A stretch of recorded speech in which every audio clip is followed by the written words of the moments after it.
Olá, meus queridos, um grande prazer poder estar aqui com vocês mais uma vez no nosso canal Pensamento Vivo, e nós vamos falar a respeito do tema que nós já abordamos em 2 vídeos anteriores: como Jeová guia o seu povo. Como Jeová guia o seu povo hoje em dia.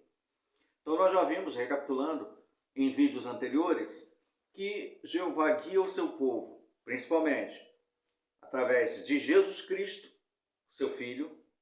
E aí nós vimos diversas evidências bíblicas que mostram que Jesus é o cabeça da congregação cristã, ou seja, Jesus é o cabeça de todos os seus discípulos. Quando se fala congregação cristã, se refere a todos os discípulos de Jesus em qualquer lugar em que estejam. E o próprio Jesus havia prometido que quando ele retornasse aos domínios espirituais, seria enviado aos seus discípulos para os auxiliar e para os guiar a toda a verdade, conforme diz João 14, 26, João 16, 13, seria enviado o Espírito Santo. E agora nós vamos falar de uma terceira forma em que os discípulos de Jesus são ajudados, ou como eles são guiados, como Jeová os guia hoje em dia. Jesus, o Espírito Santo.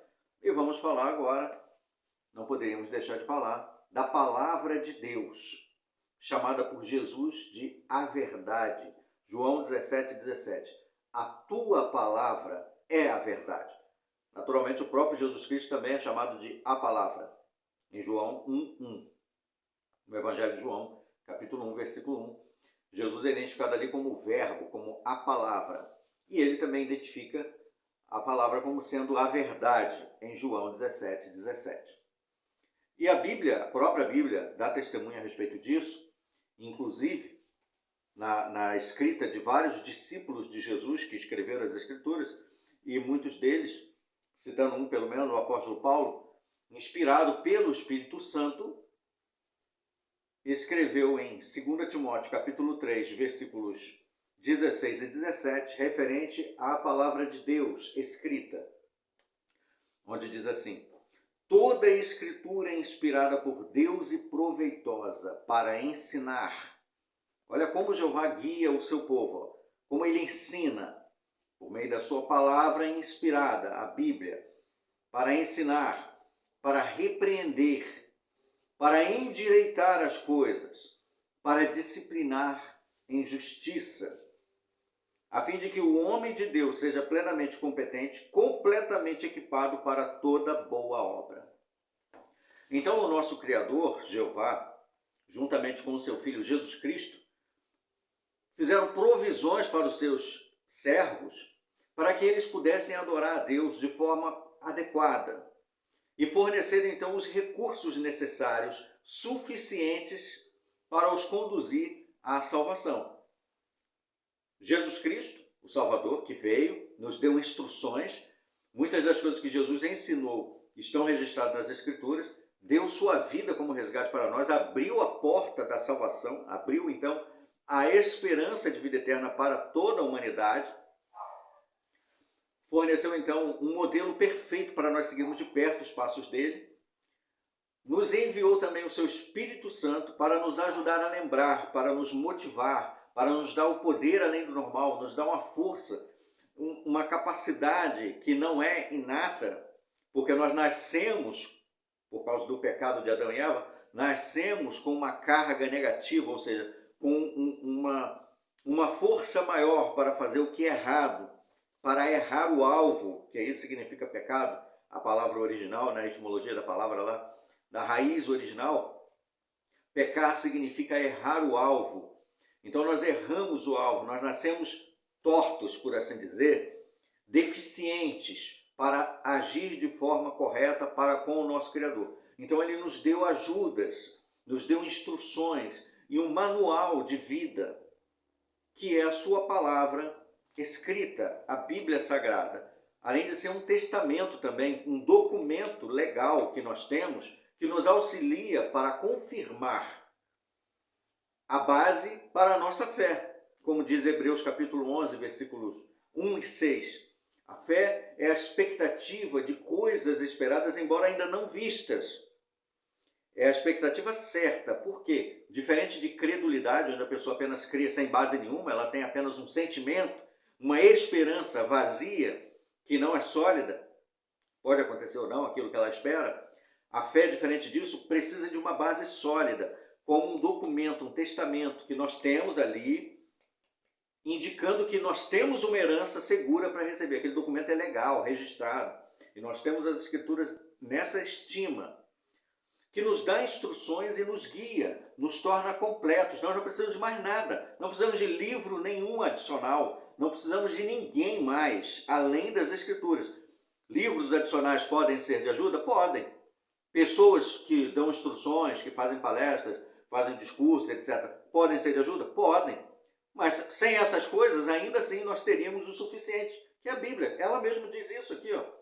A fim de que o homem de Deus seja plenamente, uma coisa plena, uma coisa completa, seja plenamente competente, completamente, ou seja, não faltando nada, para toda boa obra. Ou seja, em outras palavras, a Bíblia é mais do que suficiente para nós podermos adorar a Deus. Então, respondendo à pergunta, quem guia o povo de Deus hoje em dia? Jesus Cristo, cabeça da congregação, o Espírito Santo e a palavra de Deus inspirada, a Bíblia. 1 aos Tessalonicenses, capítulo 1 aos Tessalonicenses 5, versículo 21, diz assim, ó, certifiquem-se de todas as coisas, apeguem-se ao que é bom. Então, quando nós utilizamos outros recursos adicionais para nos ajudar, é mais ou menos assim, ó. Por exemplo, você está na escola e você recebe lá o livro que vai ser utilizado naquele ano letivo. Um livro de matemática, um livro de história, um livro de ciência. Mas não é errado você utilizar outros livros, ver vídeos, assistir um professor que te dá ajuda, né, de reforço, né, um professor de reforço. Nada disso é errado. Na verdade, vai até te ajudar. Mas sem eles, o que a escola provê lá, o livro que a escola provê e o professor que tem lá na escola já é o suficiente conforme diz o Ministério da Educação e Cultura. Aquele recurso que foi fornecido já é o suficiente para te qualificar, para que você possa se formar. Outras coisas podem te ajudar? Podem, mas elas não são essenciais. Elas não são necessárias, não são requisitos. Então, da mesma forma, Jesus, o Espírito Santo e a Bíblia são o suficiente para nos qualificar, para nos ajudar a alcançar a vida eterna. Outras coisas podem nos ajudar? Pode servir de reforço? Pode. Podem ser dispensadas também? Podem. Podem ser dispensadas. Ou podem ser usadas. Mas conforme este princípio. Certifique-se de todas as coisas, apegue-se ao que é bom. Nós precisamos examinar as publicações adicionais de reforço que nós estamos lendo, os livros, e não ser como uma esponja que absorve tudo. Entendeu? Tudo que o pastor falar lá na minha igreja eu vou entender que é verdade. Negativo. Certifique-se. Escute o que os seus instrutores, os seus pastores, os líderes da sua igreja, da sua congregação, da sua religião, onde quer que você esteja se congregando, caso você deseje fazer parte de alguma organização religiosa, que você é livre para isso, se você quiser. O princípio bíblico é que você certifique-se e retenha aquilo que é bom, aquilo que vai te ajudar a somar ao que você está aprendendo, aquilo que é essencial. Você teve um reforço, você entendeu que aquilo ali é bom, ótimo. 1 aos Tessalonicenses ainda, capítulo 1, versículo 5, diz assim, pois as boas novas que pregamos não chegaram a vocês apenas com palavras, mas também com poder, Espírito Santo, com Espírito Santo, diz o texto, e com forte convicção. Vocês sabem que tipo de pessoas nos tornamos entre vocês para o seu benefício. Então o apóstolo Paulo aqui, que foi uma ponta de lança lá no ministério, na divulgação das boas novas do reino, serviu para levar a mensagem às pessoas, com o poder do Espírito Santo. O Espírito Santo o motivou a ir em cidades e falar para as pessoas, olha, o que foi ensinado lá por Moisés apontava para Jesus. As pessoas então eram induzidas a lerem as Escrituras, e aí o poder do Espírito Santo atuava para que as pessoas pudessem absorver e depositar fé em Cristo. Qual era o papel de Paulo ali? Era simplesmente ser um auxílio, ser apenas alguém que está falando, olha para ali, leia ali, leia a Bíblia, examine a Bíblia, perceba o que a Bíblia está falando, peça o Espírito Santo. Na verdade, apenas isso. Na verdade, o mérito não é dele, como ele mesmo disse, né? 1 Coríntios. O que é Paulo, o que é Apolo? É Deus que faz crescer. Eles são apenas colaboradores. Então, seres humanos, organizações religiosas, podem apenas serem colaboradores, podem apenas cooperar, mas não são substitutos. Entendeu? Não são os canais principais que Deus usa. O canal principal que Deus usa é Cristo, Espírito Santo e a Bíblia. As outras coisas são apenas ajudas. É importante que nós tenhamos essa visão clara, porque senão vamos acabar sendo reféns de pessoas, reféns de organizações religiosas que podem muito bem inserir no meio das ajudas benéficas que dão coisas que são maléficas, ou seja, opiniões pessoais, doutrinas de homens, regras que não são necessárias para a adoração. E aí você vai acabar se tornando um prisioneiro de uma organização ou de um grupo de controle mental.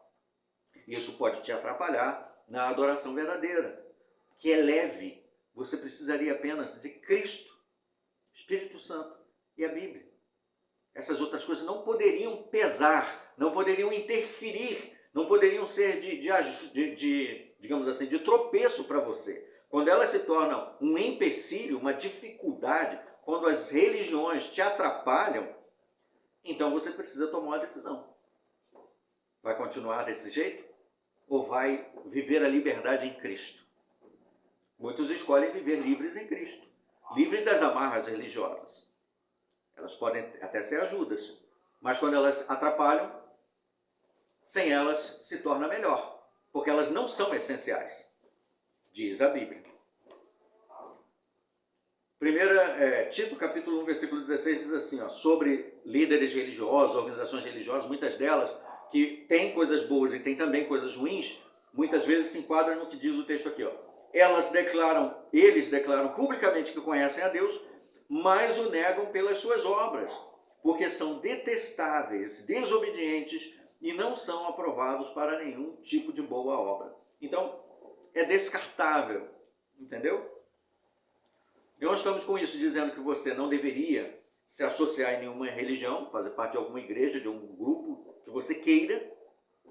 Porém, estamos levantando a ressalva de que é importante que você se certifique, analise, retenha realmente aquilo que é bom. O que é bom? Aquilo que não te atrapalha na adoração verdadeira. Aquilo que não insere, não adultera o ensino puro da palavra de Deus. Quando inserem doutrinas e regras para adoração que não estão nas Escrituras, estão adulterando a palavra de Deus. Estão inserindo coisas que Deus não pediu, não exigiu, não te proibiu.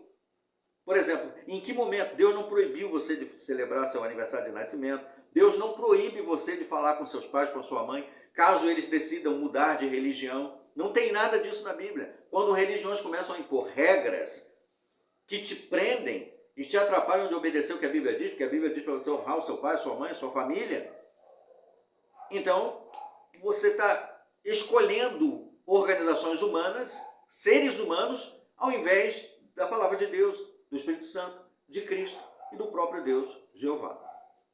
Se torna um perigo, pode te desviar do caminho da vida eterna e te levar para um outro caminho. Se não é para a vida eterna, é para onde? Então, respondendo a pergunta resumidamente, como Jeová guia o seu povo hoje? Usando o cabeça da congregação, Jesus Cristo, usando o seu Espírito Santo para nos ajudar a lembrar, para nos guiar toda a verdade, usando a sua palavra, a Bíblia Sagrada, para nos ensinar, para endireitar as coisas, para disciplinar a injustiça, para nos tornar completos, completamente equipados para toda boa obra. E a melhor obra, aquela que nós devemos fazer, que é depositar fé em Cristo para a salvação. Esses 3 recursos que Deus usa são mais do que suficientes para atingir esse objetivo. Muito bem, agradeço a atenção de vocês a essa breve palestra. Aguardemos então os nossos próximos vídeos. Até lá!